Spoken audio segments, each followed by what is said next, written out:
Vivian Albright woke up with a sense of strange lightness, as if yesterday had been a dream. Her snow-white dress still hung over the chair, and 2 wedding rings, hers and Marcus's, lay on the nightstand. No, not a dream. Reality. She was married. 30 years of building a successful business, a share in a major company inherited from her father, and now, finally, a family. It was everything she had dreamed of for the last few years. Marcus was already awake. He stood by the bedroom window of their penthouse in downtown Chicago, speaking on the phone in a hushed tone. But the moment he noticed Vivian opening her eyes, he quickly ended the call. "Good morning, wife," he smiled, sitting on the edge of the bed. "How did you sleep?" "Wonderful," she replied, stretching. "Who were you talking to? A colleague?" "Work stuff before vacation." Marcus waved his hand dismissively. "Forget about it. Today we finish packing, and tomorrow we fly to Miami, 2 weeks just for the 2 of us." Vivian smiled. Marcus Thorne had appeared in her life 6 months ago at a business dinner. Tall, athletic, with skin the color of deep mahogany and a charm that won people over within minutes. He worked in investment banking, spoke of projects, travels, and how important it was to find a person with whom you wanted to share not only joy, but also hardships. Vivian fell in love quickly, almost instantly. Marcus was attentive and caring. He sent flowers without a reason and knew how to listen. It was as if he knew exactly what she needed to hear. True, sometimes Vivian noticed oddities. Whenever she asked about his past, his family, or previous relationships, Marcus answered evasively. He said the past was a closed book and only the future mattered. Once, she tried to insist, and a look of something hard, almost cold, flashed in his dark eyes. Marcus abruptly cut off the conversation, saying he did not want to stir up painful memories. Vivian decided not to push. Everyone has a right to secrets, she decided then. They had breakfast together, croissants, fresh juice, coffee. Marcus was cheerful, cracking jokes and making plans for the honeymoon.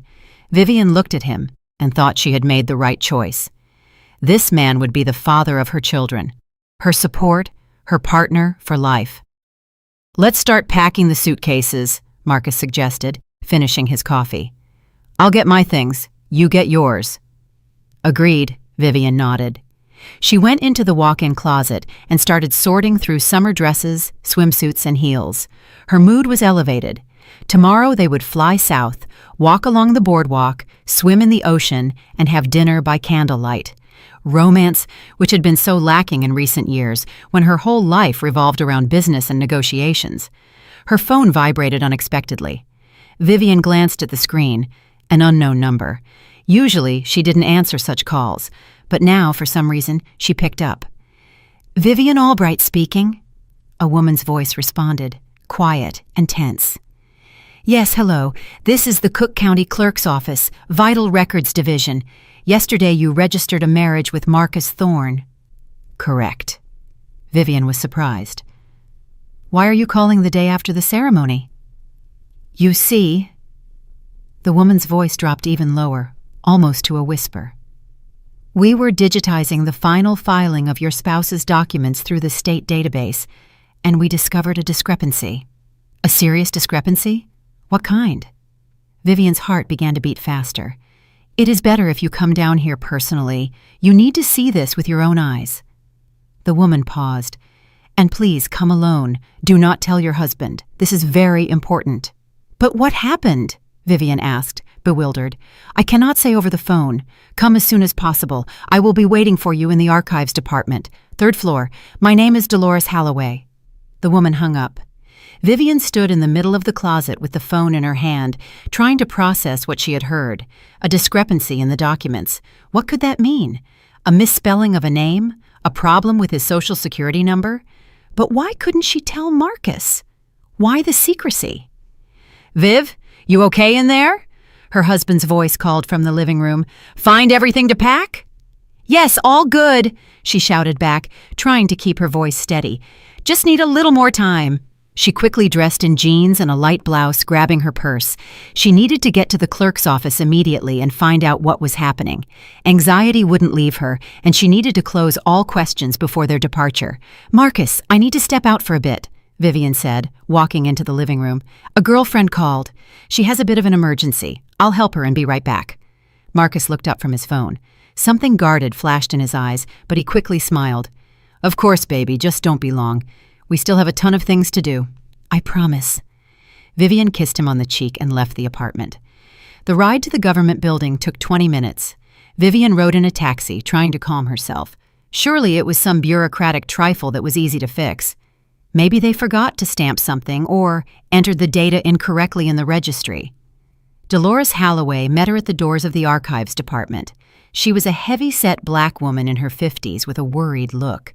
She looked Vivian over with an expression of sympathy and sighed.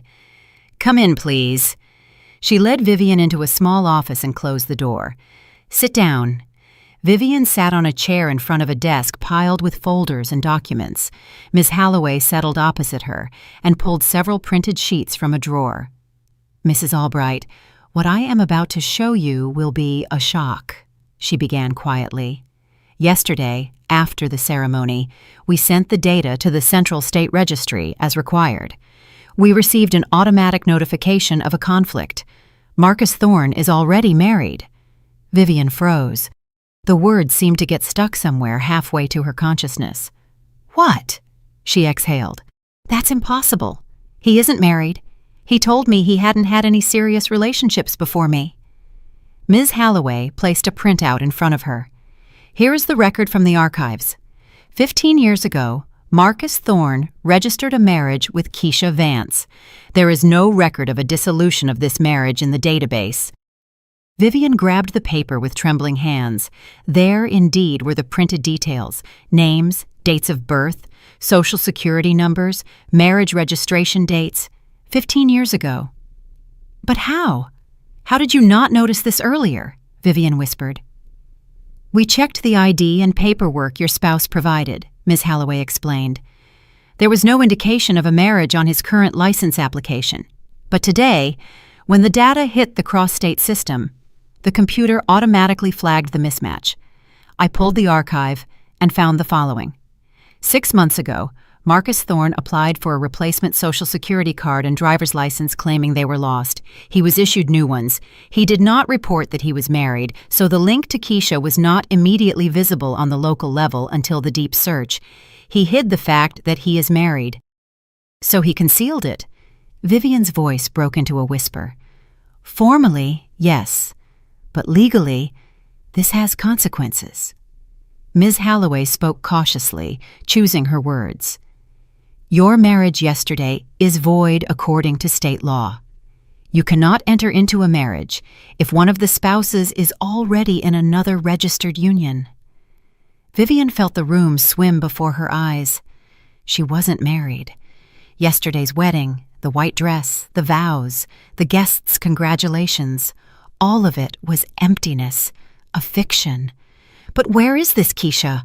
Why didn't they divorce?" she asked, trying to keep her voice under control. "That I do not know," Ms. Halloway replied. "But there is something else. I checked the public records for this woman, Keisha Vance. After registering the marriage with your husband, her trail disappears. No records of divorce, no death certificate, no change of address, just a void." Vivian felt a chill crawling down her spine. The trail disappears. 15 years ago. Marcus had never mentioned Keisha. He never spoke about his past at all. He forbade asking questions, brushed them off, and sometimes that coldness appeared in his gaze that made her uneasy. "What should I do now?" Vivian whispered. "Officially, your marriage will be annulled as soon as we complete the review procedure," Ms. Halloway said. "But I would advise you to be careful. If your husband hid the fact of an existing marriage from you, perhaps he had reasons, very serious reasons. Do not tell him that you know. Do not show that anything is wrong, and be vigilant." Vivian nodded, though her thoughts were tangled. She stood up, thanked the clerk, and left the building. Outside, it was a warm spring day.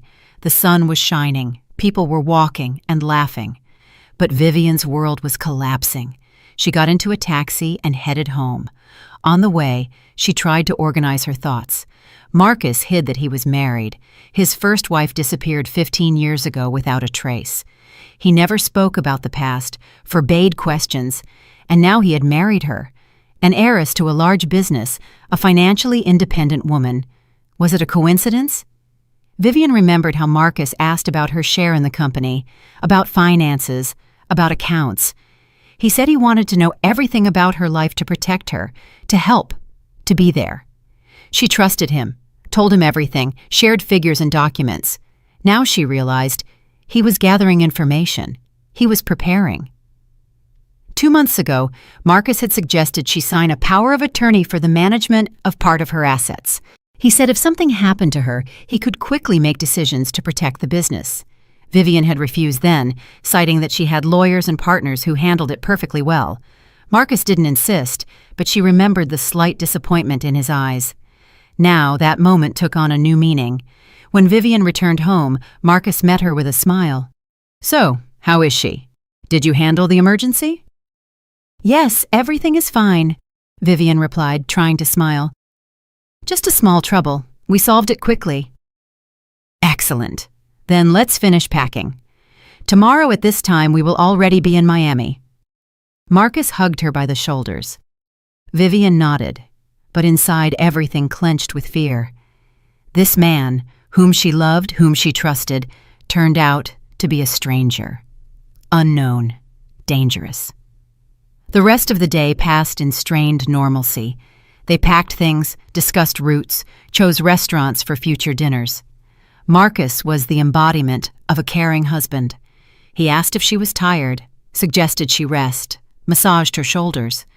Vivian played the role of a happy wife, but every touch now caused repulsion. She looked at him and thought, what happened 15 years ago? Where is Keisha? In the evening, when Marcus went to shower, Vivian took out her phone and typed into the search engine, "Keisha Thorne missing." Nothing. "Keisha Vance missing." Also nothing. She tried different combinations, but there were no results. It was as if this woman had never existed. That night, Vivian couldn't sleep. Marcus slept beside her, breathing evenly and calmly. She lay with her eyes open, trying to understand what to do next. Go to Miami and pretend nothing happened, or refuse the trip under some pretext. But then Marcus would suspect something was wrong. Ms. Halloway had warned, "Don't show that you know. Be careful." The next morning they flew to Miami. On the plane, Marcus held her hand, kissed her temple, made plans. Vivian smiled and nodded, while panic grew inside her. She was alone with a man who was possibly involved in the disappearance of his first wife, alone in a strange city, far from friends and family. At the hotel, they were met with champagne and fruit. The suite was luxurious, windows overlooking the ocean, a huge bed, a jacuzzi. Marcus immediately suggested unpacking and heading to the beach. Vivian agreed, though all she wanted was to run away. She changed into a light dress and stepped out onto the balcony. The ocean glittered under the sun. Waves rolled onto the shore. Beautiful, calm. But this peace was deceptive. "Viv, what are you thinking about?" Marcus appeared beside her, hugging her from behind around the waist. "Is something wrong?" "No, everything is wonderful," she replied, trying to keep her voice from trembling.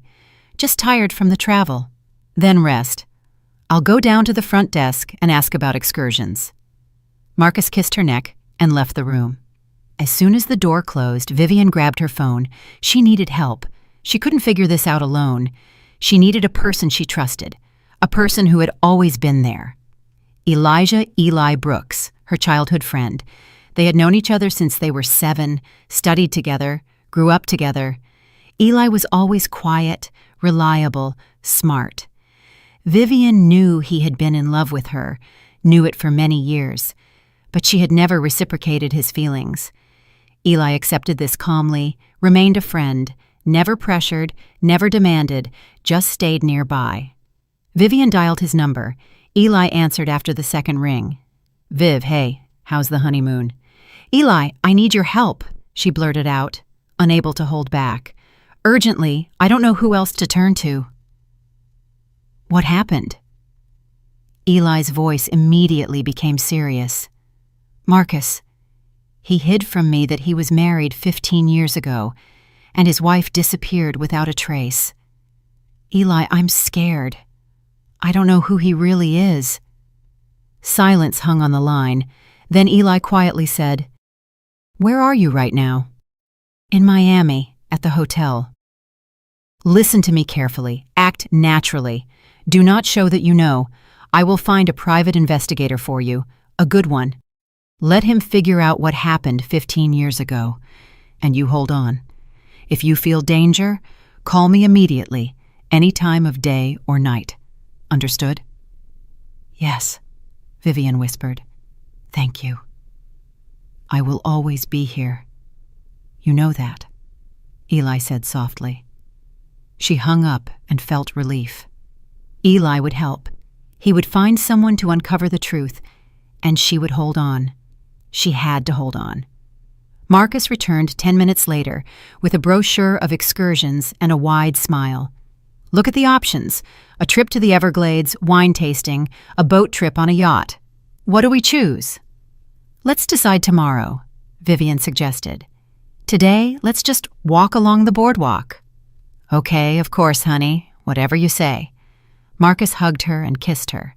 Vivian looked at him and thought, how many lies are in this kiss? How many secrets does this gaze hide? And most importantly, how will all this end? The first 3 days in Miami, Vivian spent in constant tension. Marcus was attentive, caring, romantic, exactly the way she had fallen in love with him 6 months ago.